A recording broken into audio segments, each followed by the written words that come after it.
بسم اللہ الرحمن الرحیم الحمد للہ رب العالمین والصلاة والسلام علی سید الانبیاء والمرسلین وعلی آلہ واصحابہ اجمعین اما بعد فاعوذ باللہ من الشیطان الرجیم بسم اللہ الرحمن الرحیم هو الذي أرسل رسوله بالهدى ودين الحق ليظهره على الدين كله صدق الله مولانا العلي العظيم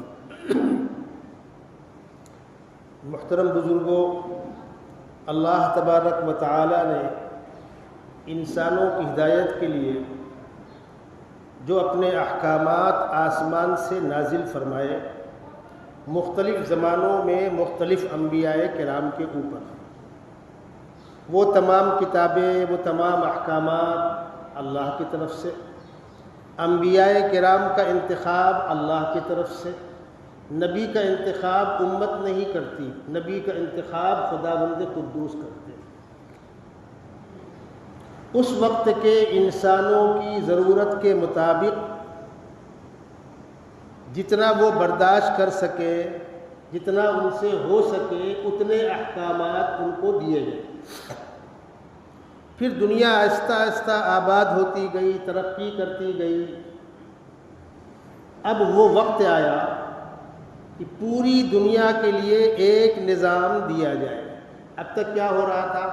الگ الگ علاقوں میں الگ الگ نبی تھے، اور وہ علاقوں کی رعایت کر کے، قوموں کی رعایت کر کے، مزاجوں کی رعایت کر کے الگ الگ احکامات تھے، اور دنیا میں بیک وقت کئی 100 نبی ہوتے تھے الگ الگ علاقوں میں۔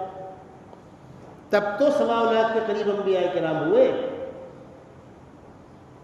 ان میں سے کوئی نبی پوری دنیا کا نبی نہیں، ان میں سے کوئی نبی آخری نبی نہیں، پچھلی کتابوں میں سے کوئی کتاب آخری کتاب نہیں، ایک کے بعد دوسری، دوسری کے بعد تیسری، ایک نبی کے بعد دوسرے، دوسرے کے بعد تیسرے، سلسلہ جاری تھا۔ امتیں عام طور پر انبیاء کرام کی ناقدری کرتی تھی۔ انبیاء کرام امتوں کو اللہ کا پیغام پہنچاتے تھے، امتیں نہیں مانتی تھیں۔ بہت کم انبیاء کرام وہ ہیں جن کو ماننے والی امت نصیب ہوئی، ورنہ عام طور پر مخالفتیں ہوتی تھیں۔ انبیاء کرام کو اپنی بستیوں سے لوگ نکال دیا کرتے تھے، پتھر مارتے تھے، قتل کر دیتے تھے۔ انبیاء کرام اللہ کا پیغام اللہ کے بندوں تک پہنچا کر اپنی ذمہ داری سے بری ہو جاتے تھے۔ دو چیزیں الگ الگ ہیں۔ صحیح نہج پر کام ہو، اللہ کی مرضی کے مطابق کام ہو، چاہے کوئی ایک بندہ نہ سنے، اللہ کا پیغام پہنچانے والے کی آخرت سنور جائے گی، کامیاب ہو جائے گی۔ کوئی ایک بندہ آپ کی بات نہ مانے، پوری زندگی مجاہدوں میں، مشقتوں میں گزر جائے، آپ کی موت جیل خانے میں ہو، قید میں ہو، اللہ کے ہاں آپ کا بلند مقام محفوظ ہے۔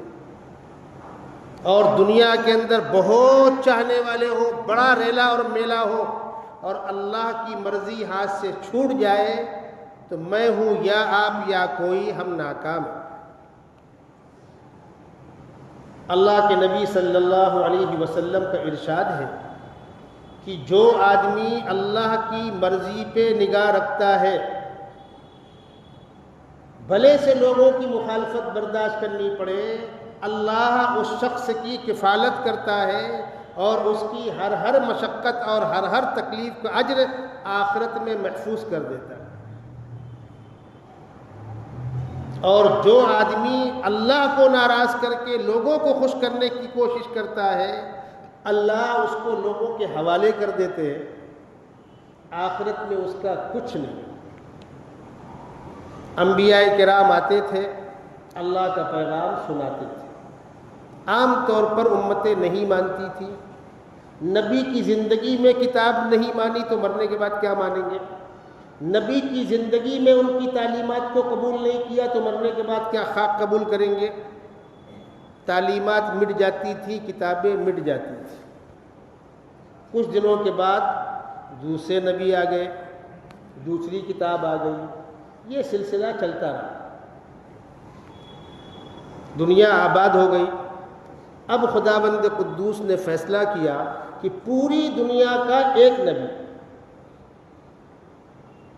اور یہ دنیا جہاں ہم بس رہے ہیں اس کو تو ہم دنیا کہتے ہیں، اگر یہ انسان اس دنیا سے نکل کر کسی اور کائنات میں چلا جائے، جیسا کہ کوششیں کی جا رہی ہیں، کوئی چاند پر کمن ڈال رہا ہے، کوئی کہیں پر کمن ڈال رہا ہے، ٹھیک ہے، یہ انسان و جنات جو دو مکلف مخلوق ہیں، یہ دنیا میں عالم میں جہاں کہیں جا کر بس جائیں، وہ خطہ اور وہ علاقہ بھی اللہ کے نبی صلی اللہ علیہ وسلم کی دعوت کا میدان ہوگا، مخاطب ہوگا۔ جو بندے اللہ کے نبی صلی اللہ علیہ وسلم کے زمانے میں تھے وہ اول مخاطب تھے، جو بعد میں آئے وہ بالواسطہ مخاطب ہیں، جیسے ہم اور آپ، ہم تک اور آپ تک دین واسطے در واسطے، واسطے در واسطے ہوتے ہوتے پہنچا۔ الحمدللہ قرآن بھی محفوظ ہے، پیغمبر علیہ السلام کی زندگی اور سیرت بھی محفوظ ہے، آپ کی زبان سے نکلے ہوئے افعال جو سنتیں اور حدیثیں کہلاتی ہیں وہ بھی محفوظ ہیں، دین مکمل محفوظ ہے۔ امت عمل نہ کرے یہ اس کی کوتاہی ہے، خدا نہ خواستہ دین ضائع نہیں ہوا۔ آخری پیغمبر کو خداوند قدوس نے دنیا کے سینٹر میں مکے میں پیدا فرمایا،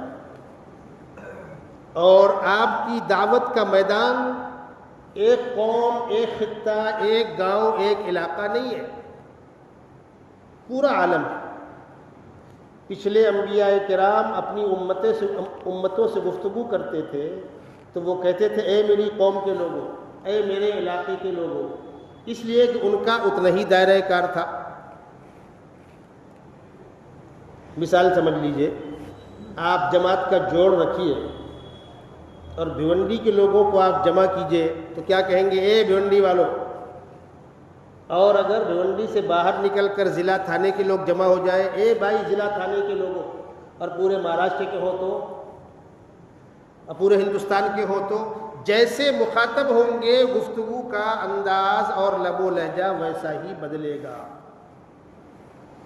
پچھلے انبیاء کرام کے مخاطب ان کے علاقے کے لوگ ہوتے تھے، ان کی قوم ہوتی تھی، تو وہ کہتے تھے یا قومی یا اخوانی۔ اور سیدنا محمد رسول اللہ صلی اللہ علیہ وسلم کے مخاطب ساری کائنات ہے، تو آپ کے ہاں کیا لفظ ہے؟ یا ایھا الناس۔ اور خداوند قدوس نے آپ کو حکم دیا کہ آپ اپنی دعوت کا انداز لوگوں کو بتلا دیجئے۔ ہم کسی ایک خاندان اور کسی ایک قبیلے کے لیے پیغام لے کر نہیں آئے۔ قل یا ایھا الناس انی رسول اللہ الیکم جمیعا، اے ہمارے محبوب صلی اللہ علیہ وسلم، آپ انسانوں سے کہہ دیجئے کہ میں تم تمام لوگوں کی جانب، تم سب لوگوں کی جانب اللہ کی طرف سے نمائندہ بنا کر بھیجا گیا ہوں۔ اسی لیے جب آپ نے حج کے موقع پر عرفات کے میدان میں وہ خطبہ دیا ہے جو اسلامی دستور کی بنیادوں پر مشتمل ہے، تو آپ نے کیا فرمایا؟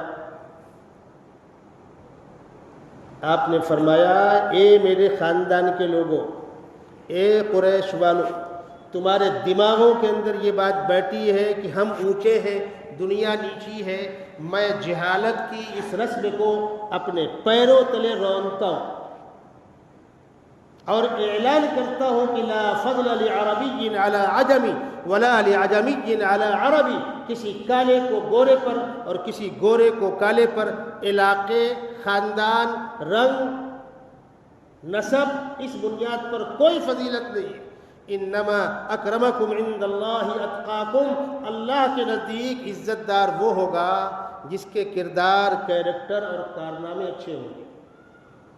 وہ کوئی بھی ہو، وہ کالا گورا کہیں کا بھی ہو، پوری کائنات کہیں کا بھی ہو، مذہبی بنیاد پر اونچ نیچ کوئی چیز نہیں ہے۔ سارے انسان آدم کی اولاد، الناس بنو آدم و آدم خلق من تراب، سارے انسان ایک ماں باپ کی اولاد ہو تو کوئی چھوٹا کوئی بڑا کیسے ہو گیا؟ غلط۔ اسلام اس کی نفی کرتا ہے۔ ہاں، اپنی اپنی پہچان کے لیے وَجَعَلْنَاكُمْ شُعُوبًا وَقَبَائِلَ لِتَعَارَفُوا، علاقائی طور پر اپنی اپنی پہچان کے طور پر آپ لوگ الگ الگ انداز سے رہتے، کھاتے، پیتے، جیتے ہیں، اس سے کوئی روکتا نہیں۔ اپنی اپنی تہذیبیں ہیں، اپنی اپنی برادریوں کی پہچان ہے، ٹھیک ہے۔ جس طرح آدمی اپنے لوگوں میں رہنا پسند کرتا ہے، اپنے لوگوں میں شادی کرنا پسند کرتا ہے، اس کو روکا بھی نہیں جائے گا۔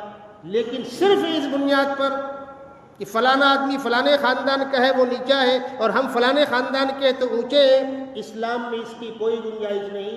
اذان کے بعد جو پہلے آئے گا وہ آگے بیٹھے گا، جو بعد میں آئے گا وہ پیچھے بیٹھے گا۔ کوئی صف، کوئی مسلح، کوئی خطہ کسی برادری، کسی قوم کے لیے مخصوص نہیں کی جائے گی۔ ایک مرتبہ کچھ غیر مسلم دوستوں نے مجھ سے مسجد کے بارے میں پوچھا۔ ایک مسجد کے اندر ہم لوگ کھڑے تھے، کہنے لگے صاحب مسجد کے بارے میں کچھ بتلائیے۔ تو میں نے ان سے کہا ابھی اذان ہوگی، سامنے کارخانے ہیں، ہو سکتا ہے کاریگر پہلے نکلے اور سیٹ بعد میں نکلے۔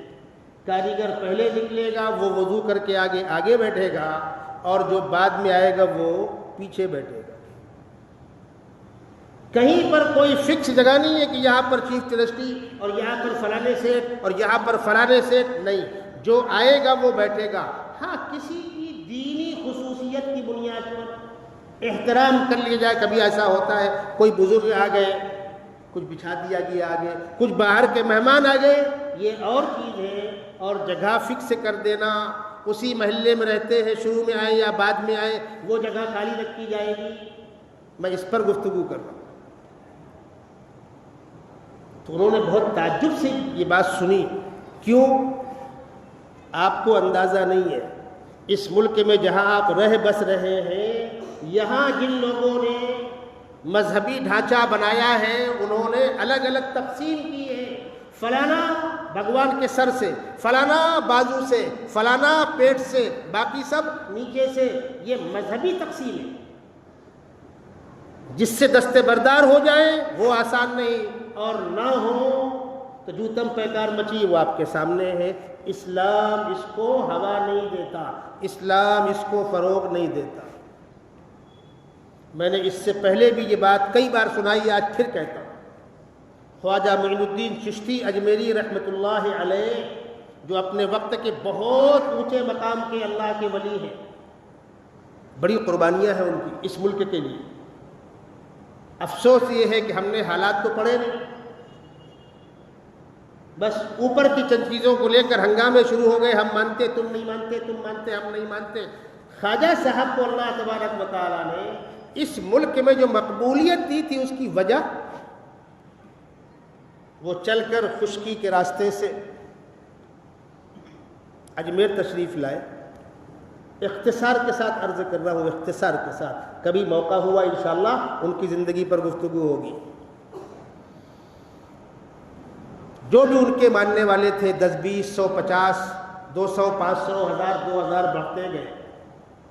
خواجہ صاحب نے اس ملک میں آ کر یہ پیغام دیا کہ انسانیت کی بنیاد پر اونچ نیچ کوئی چیز نہیں، سارے انسان بھائی بھائی۔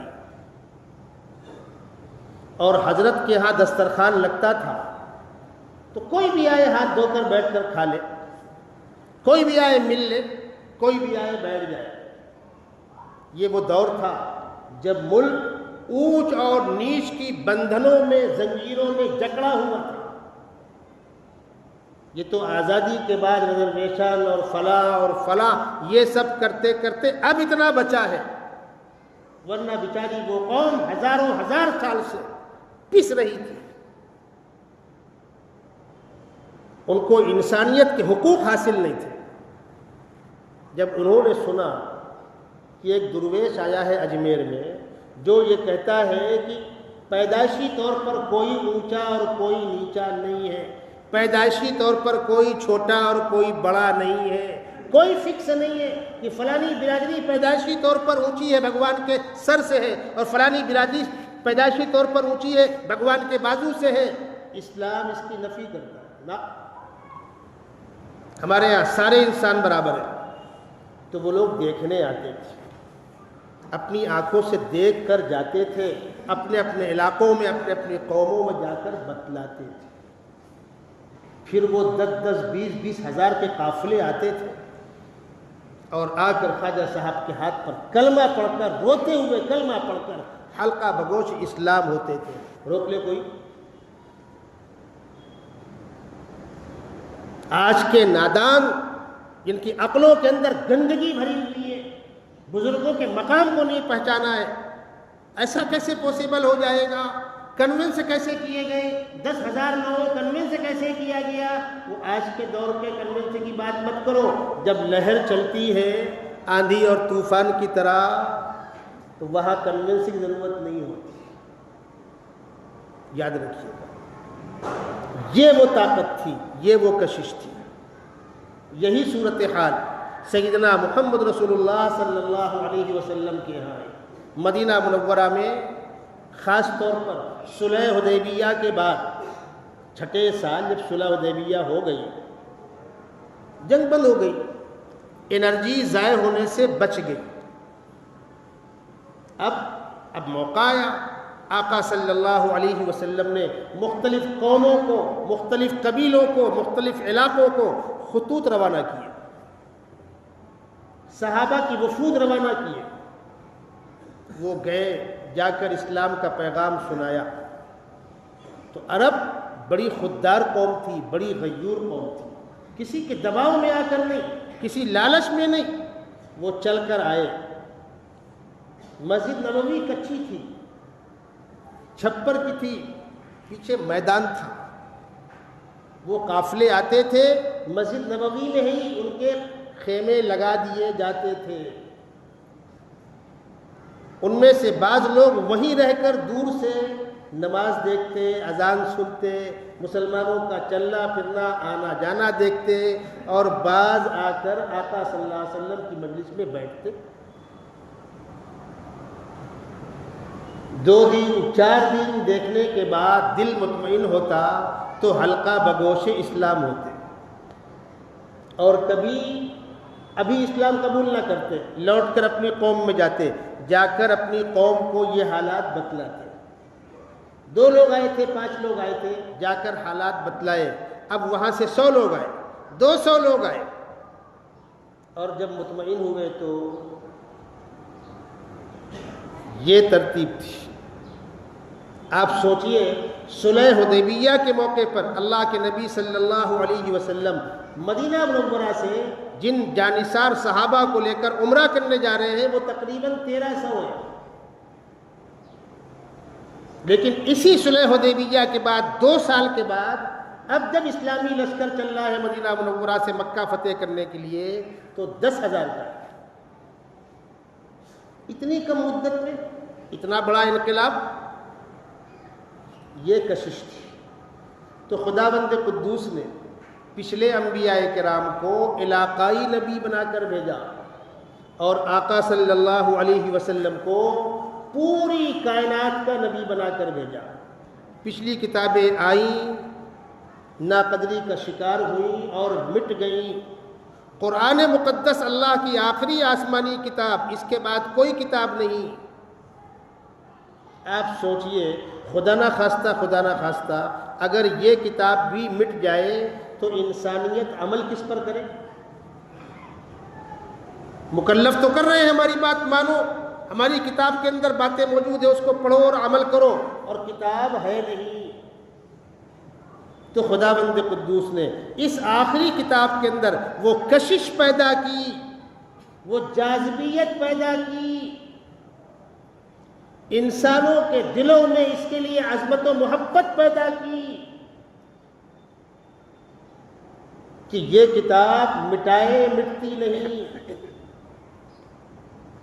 اس کتاب کو مٹانے کے لیے جتنا پیسہ، جتنے افراد، جتنی انرجی لگائی گئی، کوئی اور کتاب ہوتی کب کی مٹ چکی ہوتی، لیکن قرآن نے کہا یریدون لیطفئوا نور اللہ بافواہہم واللہ متم نورہ ولو کرہ الکافرون، یہ تمہاری پھوکوں سے چراغ بجھنے والا نہیں ہے۔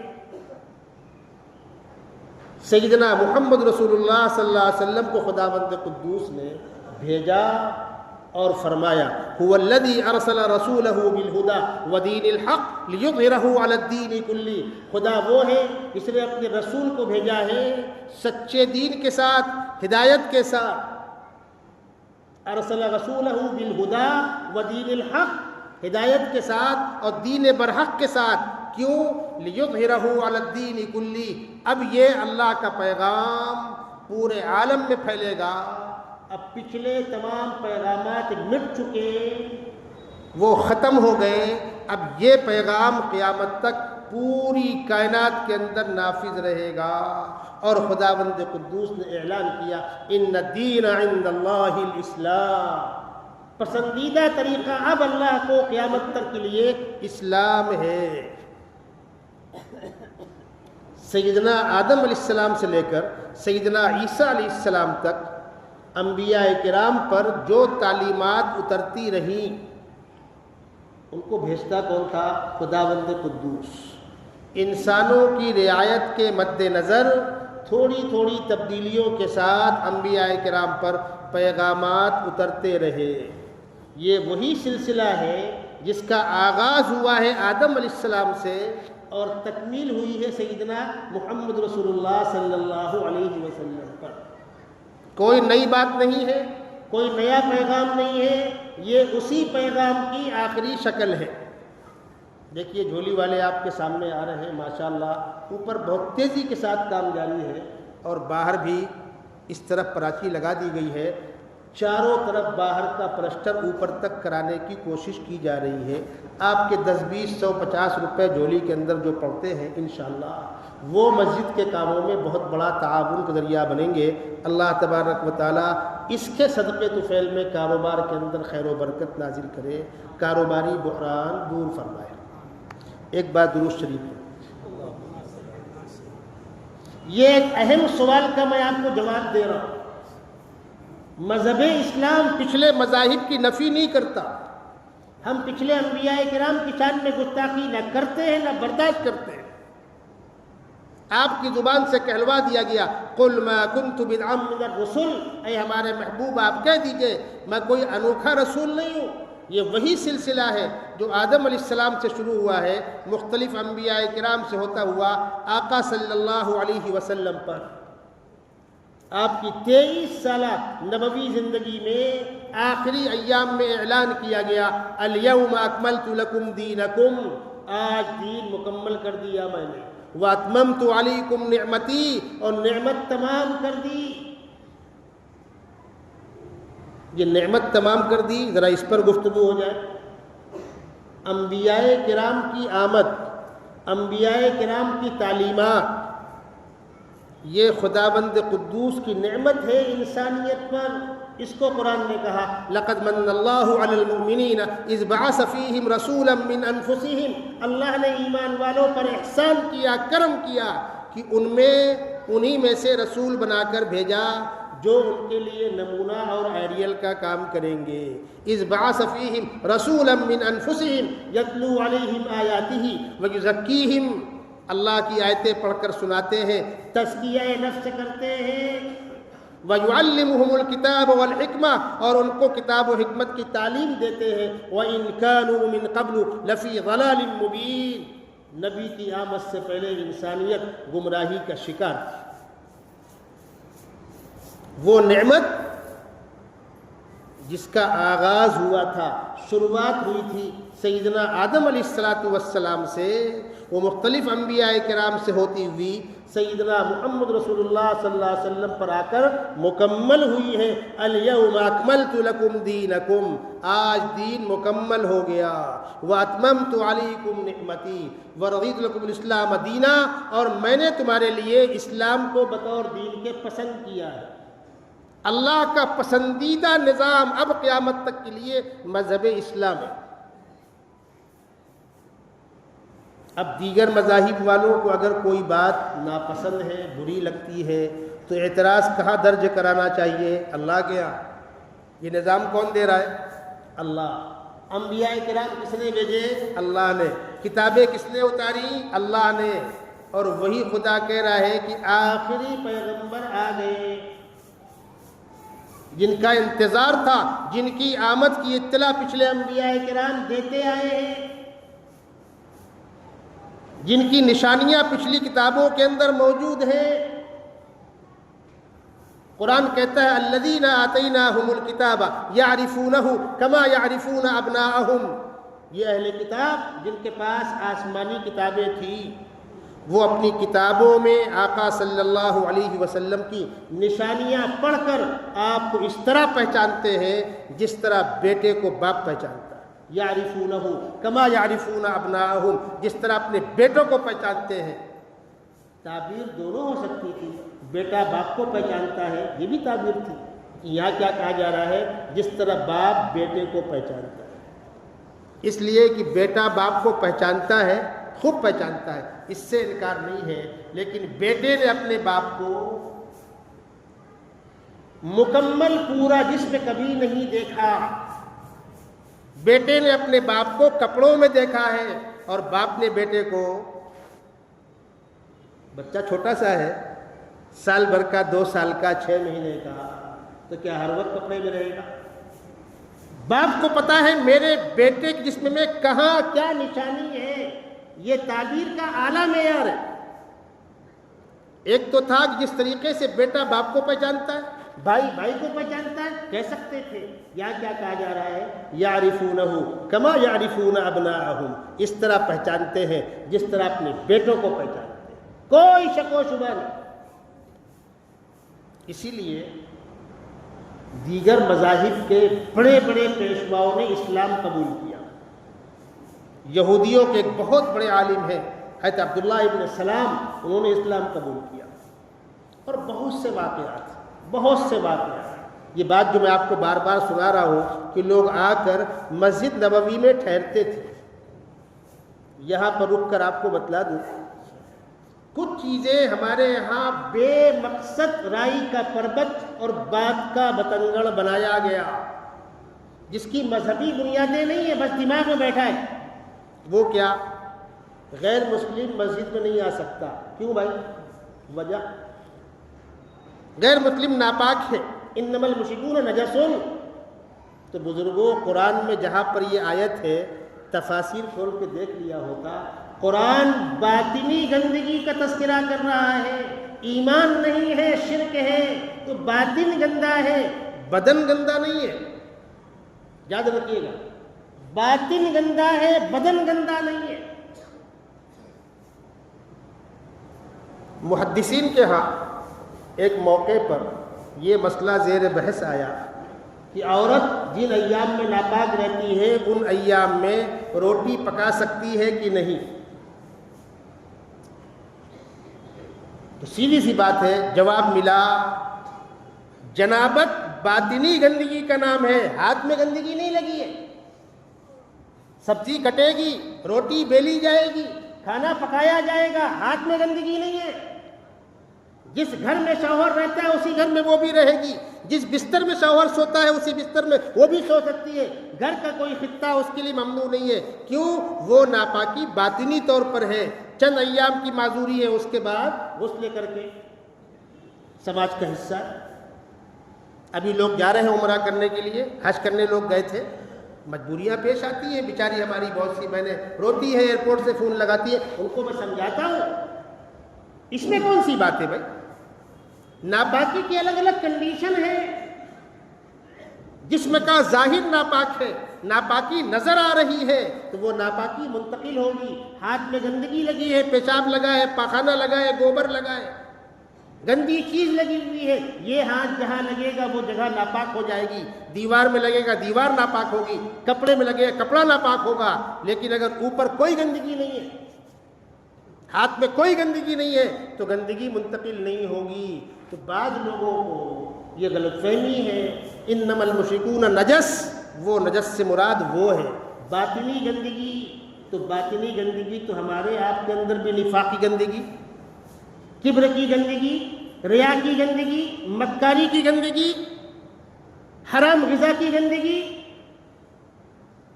یہ آپ کو نظر نہیں ہے؟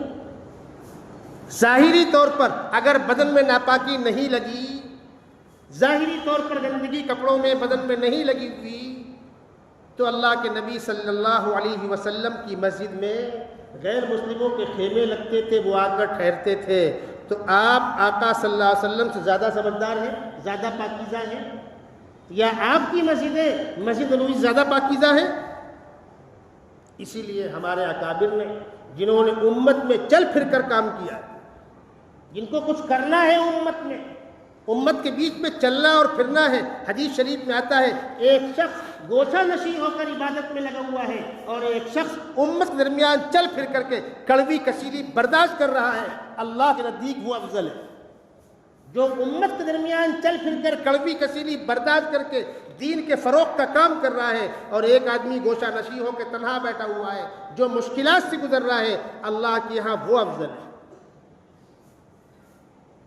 اسی لیے ہمارے اکابر شیخ الہند حضرت مولانا محمود حسن دیوبندی رحمۃ اللہ علیہ ہو، مفتی کفایت اللہ صاحب ہو، مولانا حفظ الرحمان سوہروی ہو، مولانا حسین احمد مدنی ہو، مولانا ابوالکلام آزاد ہو، یہ اپنے وقت کے بڑے علماء تھے۔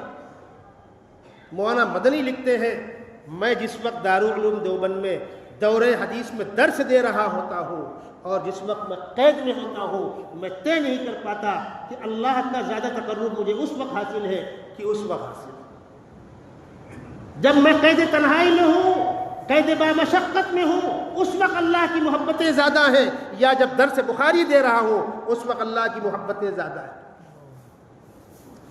معمولی کام ہے، گوشہ عافیت تو کوئی بھی تلاش کر سکتا ہے۔ مشکلات میں الجھ کر، مشکلات برداشت کر کانٹوں پر چل کر انبیاء کرام نے اللہ کا پیغام اللہ کے بندوں کو پہنچایا۔ سیدنا محمد رسول اللہ صلی اللہ علیہ وسلم نے اللہ کا پیغام اللہ کے بندوں کو پہنچایا، مکے والوں کو پہنچایا۔ مکے والے کیوں مخالفت کرتے تھے؟ وجہ اختلاف کیا تھا؟ ابو لہب نے کیوں مخالفت کی تھی؟ ابو جہل کیوں مخالفت کرتا تھا؟ آقا صلی اللہ علیہ وسلم کی ذات سے ان کو اختلاف تھا۔ ایک نہیں سینکڑوں واقعات موجود ہیں۔ ابو جہل سے کسی نے پوچھا کہ عقل کے دشمن، تم کو ان کی زندگی میں کوئی کمی نظر آئی؟ تو اس نے کہا نہیں۔ تمہارا کوئی حق دبایا؟ نہیں۔ سماجی طور پر سماج سے گری ہوئی کوئی حرکت؟ نہیں۔ تو کم وقت پھر مخالفت کیوں کرتا ہے؟ سوال سمجھے آپ؟ مخالفت کیوں کرتا ہے؟ اس نے کہا ان کے قبیلے اور ہمارے قبیلے میں ہمیشہ 36 کا آنکڑا تھا، ان کو بڑا ماننے کا مطلب قبیلے کے سامنے سر جھکا دینا یہ نہیں ہوگا۔ مخالفت کیوں تھی؟ جنگ بدر میں ابو جہل مارا گیا، بچوں نے اس کو مارا۔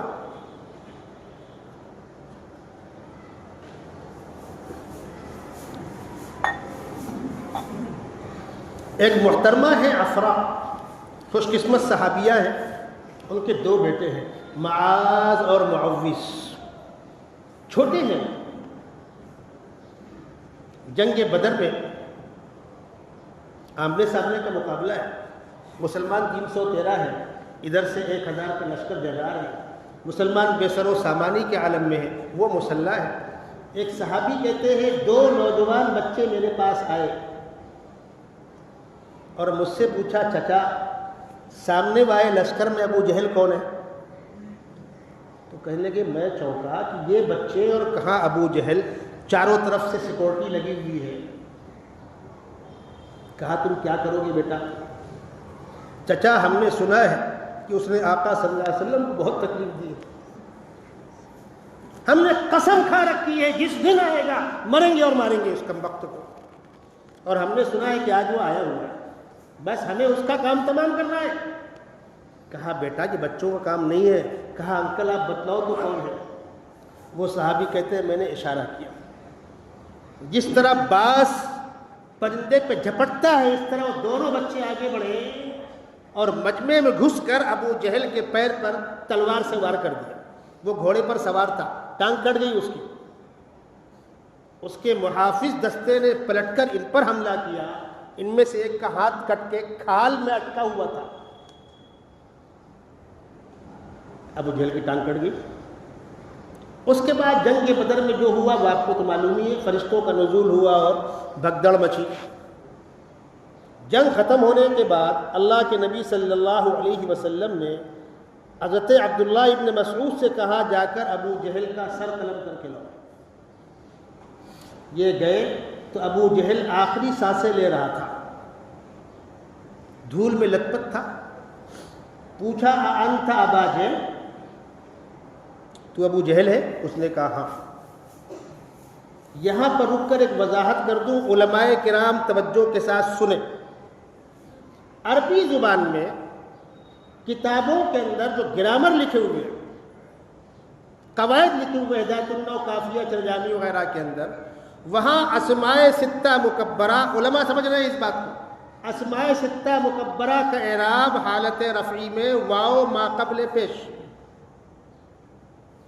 واو ما قبل مضموم ہونا چاہیے۔ انت ابو جہل، انت استفہام مبتدا ہو گیا اور ابو جہل خبر ہو گیا، یا اس کو خبر مقدم مانے اس کو مبتدا مؤخر مانے، مبتدا خبر دونوں مرفوع ہوتے ہیں۔ ہونا کیا چاہیے تھا؟ انت ابو جہل۔ عبداللہ ابن مسعود قریش خاندان کے ہیں، فصیح عربی زبان جانتے ہیں، وہ کیا کہہ رہے ہیں؟ انت ابا جہل۔ بخاری کے الفاظ سنا رہا ہوں آپ کو۔ کیوں؟ عرب میں ایک قبیلہ اسماء ستہ مکبرہ کو تینوں حالتوں میں، رفعی، نصبی، جری، تینوں حالتوں میں الف کے ساتھ پڑھتا ہے۔ یہ استعمال ہے۔ یہ اس سوال کا جواب دے رہا ہوں۔ امام ابو حنیفہ رحمۃ اللہ علیہ سے کسی نے سوال کیا تھا کہ اگر کوئی کسی کو پتھر سے مار دے، اس کی موت واقع ہو جائے تو کیا وہ شہید کہلائے گا؟ یہ گفتگو ہوتی ہے فقہ میں۔ دار ہتھیار سے مارا، پتھر سے مارا، تو فرمایا نہیں، ولو بجبل ابا قبیس، گرچہ ابو قبیس پہاڑ کو اٹھا کر مار دو۔ تو جاہل لوگ کہتے ہیں کہ ابو حنیفہ کو عربی نہیں آتی تھی، بی جبلی کے بعد ابی قبیس ہونا چاہیے۔ تو ان سے پلٹ کر پوچھو کہ عبداللہ ابن مسعود کیا کہہ رہے ہیں؟ انت ابا جہل۔ اور یہ الفاظ بخاری نے نقل بھی کیا ہے، بخاری کو اعتراض نہیں ہوا، آپ کو اعتراض ہو رہا ہے۔ استعمال کا فرق ہے، یہ علماء کے کام کی چیز ہے۔ آگے بڑھیے۔ آپ نے پوچھا انت ابا جہل؟ اس نے کہا ہاں۔ تو ابو جہل نے پوچھا میرا سر قلم کرنے آئے ہو؟ فرمایا ہاں۔ کہا رکو، سر بعد میں قلم کرنا، میری دو باتیں سنو۔ میں سردار ہوں، کسی سردار نے مجھے مارا ہوتا تو دکھ نہ ہوتا۔ دکھ اس بات کا ہے کہ مدینے کے چرواہوں کے دو نوجوان بچوں نے مجھے مارا، یہ غم دنیا سے لے کر جا رہا ہوں۔ مجھے کسی سردار نے نہیں مارا، جب دنیا تاریخ مرتب کرے گی تو لکھا جائے گا ابو جہل کو کس نے مارا؟ محترمہ افرا کے دو بیٹے معاذ اور معوذ نے۔ ایک تو اس کا غم لے کر جا رہا ہوں، دوسری بات نعوذ باللہ زبان پر لاتے ہوئے دل کانپ جاتا ہے جو وہ کہہ رہا ہے۔ وہ کہہ رہا ہے جا کر محمد سے کہہ دینا جتنی نفرت میرے دل میں تمہارے لیے مکے میں تھی، آج مرتے وقت بھی اتنی ہی نفرت ہے۔ اس کو حضور نے کہا تھا کہ امت محمدیہ کا فرعون ہے۔ پھر اس کے بعد کہا عبداللہ ابن مسعود میرا سر قلم کرنا، ذرا سینے کی طرف بڑھا کر کاٹنا، تاکہ جب سروں کے بیچ میں رکھا جائے تو میرا سر تھوڑا اونچا دکھے، لگے کسی سردار کا سر۔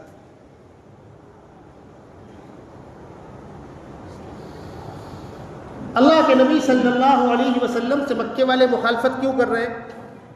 ایک صاحب سے میری گفتگو ہو رہی تھی، میں نے کہا بھائی ایک ہے حضور صلی اللہ علیہ وسلم کو ماننا اور ایک ہے آپ کی بات اور آپ کے پیغام کو ماننا، دو الگ چیزیں۔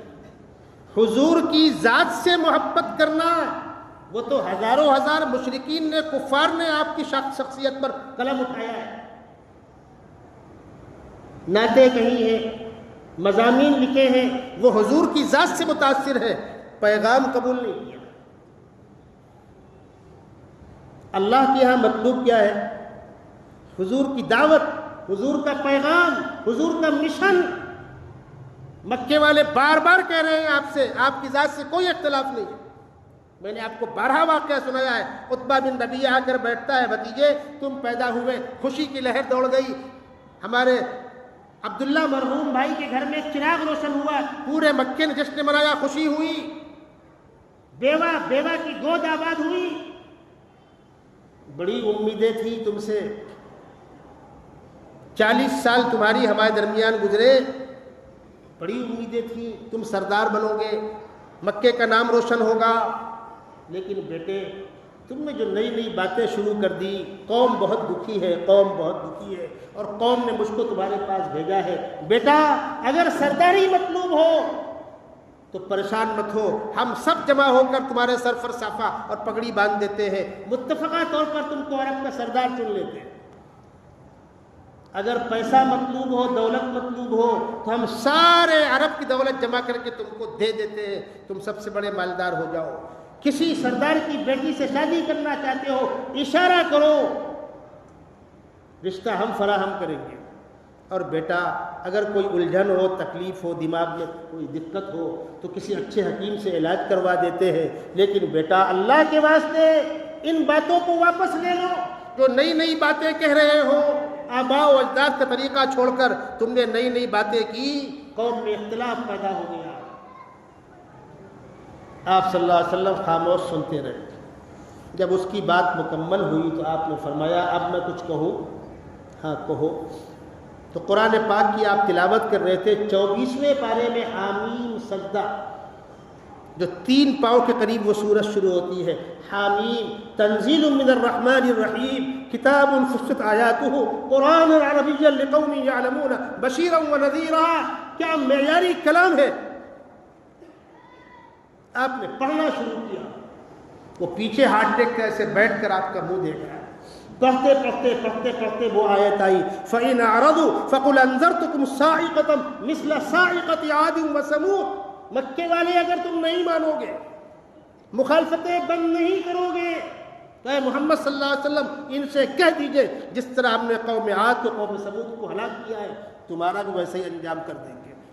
فَإِنْ أَعْرَضُوا فَقُلْ أَنذَرْتُكُمْ صَاعِقَةً مِثْلَ صَاعِقَةِ عَادٍ وَثَمُودَ۔ جب آپ نے یہ آیت پڑھی ہے تو عتبہ بن ربیعہ نے آپ کے منہ پر ہاتھ، ہونٹ پر ہاتھ رکھا، کہا بیٹے رشتے کا واسطہ دے کر کہتا ہوں، قوم کا واسطہ دے کر کہتا ہوں، اس کے آگے مت پڑھو، سننے کی جرت نہیں ہے، اس کے آگے مت پڑھو، اب تاب نہیں ہے سننے کی۔ بیٹا میں تمہیں کچھ نہیں کہتا، میں واپس جا رہا ہوں۔ ادھر پوری منڈلی بیٹھی ہوئی ہے ابو جہل کی، جب بھیجا ہے تو نمائندے بن کر آئے ہیں، انداز اور تھا، اور جب قرآن پاک کی الفاظ کانوں کے اندر گئے ہیں تو واپسی کے الفاظ کچھ اور ہیں، انداز کچھ اور ہے، نگاہیں جھکی ہوئی ہے، قدم بوجھل ہے۔ تو ان لوگوں نے کہا یہ بھی گیا۔ کیا ہوا؟ تو اس نے کہا بیٹا دوستو بخدا میں نے ایسا کلام سنا ہے کہ آج تک ایسا کلام میں نے نہیں سنا، یہ کسی انسان کا کلام تو نہیں ہو سکتا، بخدا وہ نبی برحق۔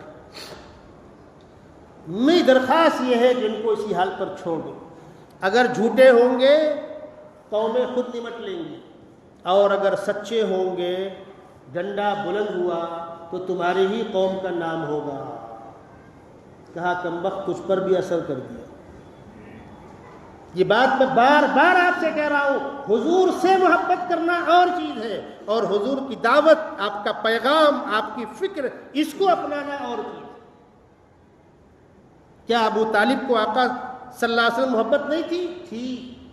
آپ کے خاندان کے جن لوگوں نے اسلام قبول نہیں کیا، ایک آدھ دو نالائقوں کو چھوڑ کر، ان کو آپ سے محبت نہیں تھی؟ تھی۔ اختلاف کی چیز سے تھا؟ آپ کے پیغام سے، آپ کی دعوت سے۔ آج رونا اس بات کا ہے کہ آقا صلی اللہ علیہ وسلم کا پیغام زندگیوں میں نہیں ہے، محبت زندگی میں نہیں ہے، سنتیں زندگی میں نہیں ہے۔ ہمارے سماج میں، ہمارے معاشرے میں غمی کا موقع ہو یا خوشی کا موقع ہو، سنتوں کا جنازہ نکالا جا رہا ہے۔ کسی کو توفیق نہیں ہے پوچھنے کی کہ اس موقع پر سنت طریقہ کیا ہے، اس موقع پر سنت طریقہ کیا ہے۔ اللہ تبارک و تعالیٰ امت کو اپنے پیغمبر صلی اللہ علیہ وسلم سے سچی محبت و عقیدت نصیب فرمائے، اور یہ حقیقت ہے کہ جس کو محبت نصیب ہو گئی، دنیا میں اس سے بڑی کوئی دولت نہیں۔ جس کو آقا صلی اللہ علیہ وسلم سچی محبت نصیب ہو گئی، دنیا میں اس سے بڑی کوئی دولت نہیں۔ ایک بہت مشہور نام ہے عطا اللہ شاہ بخاری رحمۃ اللہ علیہ کا۔ ان کی زندگی کا اکثر حصہ ختم نبوت کی خدمت کرتے گزرا ہے۔ ایک صاحب روضہ اقدس پہ سلام پڑھتے کھڑے تھے، اس کے بعد پیچھے جا کر لیٹ گئے۔ خواب میں آقا صلی اللہ علیہ وسلم کی زیارت ہوئی، اور آپ نے پوچھا ہمارے عطا اللہ کا کیا حال؟ وہ حج کر کے لوٹ کر آئے، آ کر بتلایا عطا اللہ شاہ بخاری بستر پر تھے، آخری ایام ہے، اور فرمایا آقا صلی اللہ علیہ وسلم نے مجھ سے پوچھا ہے خواب میں ہمارے عطا اللہ کا کیا حال؟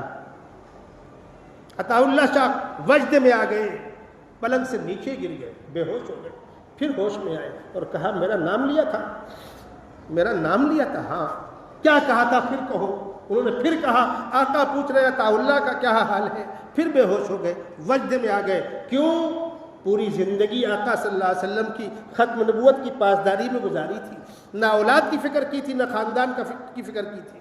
اگر کسی کو محبت نصیب ہو جائے، دنیا میں اس سے بڑی کوئی دولت نہیں۔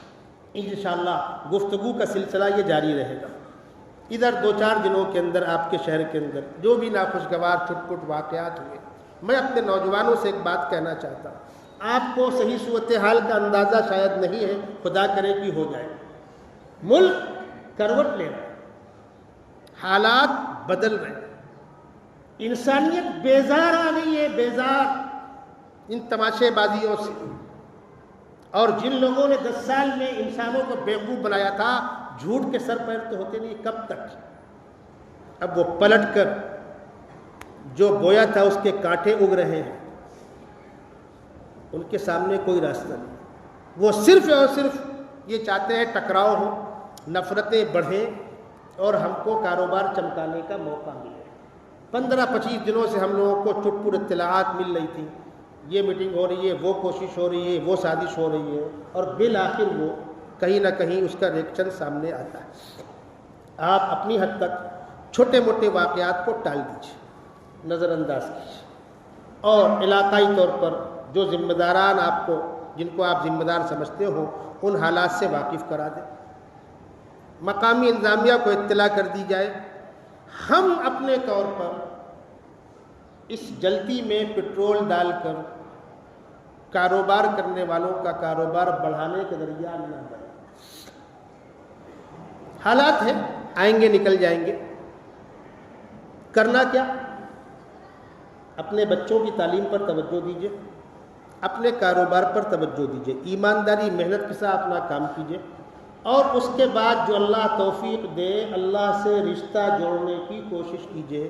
جس کے سامنے جو ذریعہ ہو، مسجد میں آ جائیے، جماعت میں لگ جائیے، بزرگوں کی مجلسوں میں آ جائیے، علماء کے بیانات سنیے، دینی کتابیں پڑھیے، فرصت کے اوقات کو بھلے کام میں استعمال کیجیے، کسی بیمار کی مدد کیجیے، کسی کمزور کا سہارا کیجیے، کسی بھلے کام میں لگیے۔ دنیا 4 دن کی ہے، امیر کی امیری میں، غریب کی غریبی میں کٹ جائے گی۔ جو ہم سے پہلے آئے وہ بھی گئے، ہم اور آپ بھی چلے جائیں گے۔ قبرستان میں ہم جاتے ہیں شہر خموشاں، تو آج 50 سال پہلے جن کا کر و فر تھا، جن کا فرمان چلتا تھا، اس شہر خموشاں میں لیٹے ہوئے ہم کو اور آپ کو پیغام دے رہے ہیں کہ آخری انجام سب کا وہی ہونے والا ہے۔ تو اپنے خدا سے رشتہ مضبوط کیجئے، خالق و مالک سے رشتہ مضبوط کیجئے اور فیصلہ اللہ کے حوالے کیجئے۔ جہاں بڑے آواز دیں، بڑوں کی آواز میں آواز ملا کر کھڑے ہوئیے، قدم میں قدم ملا کر کھڑے ہوئیے۔ گزشتہ ہفتے 13 تاریخ سے پہلے تک ہفتے 8 دن کے اندر جو آپ کو پیغام بھیجنے کے لیے کہا گیا، مبارکباد کے مستحق ہیں ہمارے شہر کے لوگ، ہماری مسجد کے نوجوان بچے، جنہوں نے پوری کوشش کر کے، میں تو سفر میں تھا لیکن رابطے میں تھا، پوری کوشش کر کے بڑوں کی اس آواز کو تقویت پہنچائی۔ انشاءاللہ اس کا فائدہ سامنے آئے گا۔ اور حالات ہیں، آپ بدلنے دیجئے، آپ حالات کو کروٹ لینے دیجئے۔ جب رات اپنی انتہا کو پہنچتی ہے تو صبح کی روشنی نمودار ہوتی ہے۔ رات کا اکثر حصہ گزر چکا ہے، تھوڑا سا حصہ بچا ہے۔ تھوڑی سی قوت برداشت مضبوط کیجئے۔ جو میں کہا کرتا ہوں، بچے کی پیدائش سے پہلے درد ہوتا ہے، امت اس درد سے گزر رہی ہے۔ بس اس کو اپنی نیک بختی سمجھ کر، خوش قسمتی سمجھ کر، سعادت سمجھ کر برداشت کر لیں۔ وہ دن دور نہیں کہ انشاءاللہ حالات خود کروٹ لیں گے، حالات خود کروٹ لیں گے۔ ہمارے بزرگوں میں سے میں نے بہتوں سے سنا، حضرت مولانا یونس صاحب رحمۃ اللہ علیہ پونا والے، جو ہمارے صوبے کے امیر تھے، میں نے اپنے کانوں سے کچھ سنا ہے۔ فرمایا وہ دن دور نہیں ہے، رات میں سو گے منظر کچھ اور ہوگا اور صبح منظر کچھ اور ہوگا۔ یہ ریلا کسی کے روکے رکے گا نہیں، لیکن اس سے پہلے تھوڑی سی جو مشکلات کا بیچ کا پارٹ ہے، اس کو سعادت کے ساتھ خوش قسمتی سمجھ کر اجر اور ثواب کی امید پر برداشت کیجئے، محنت کیجئے، رزق حلال کمائیے، بچوں کی تعلیم پر توجہ دیجئے، بچوں کو تزیے اوقات، تزیے مال اور تزیے صلاحیت، ہمارا نہ مال ضائع ہو، نہ صلاحیت ضائع ہو، نہ ہمارا وقت ضائع ہو۔ ہم اس ملک میں اقلیت میں ہیں، تعلیم پر توجہ دو، پھر انشاءاللہ کامیابی تمہارے قدم چومے گی۔ ہجوم بلبل ہوا چمن میں، کیا جو گل نے جمال پیدا، کمی نہیں قدرداں کی اکبر، کرے تو کوئی کمال پیدا۔ یہ بزرگوں کا پیغام ہے جو میں آپ کو سنا رہا ہوں۔ اللہ تبارک و تعالی ہمارے شہر کی ہر طرح حفاظت فرمائے۔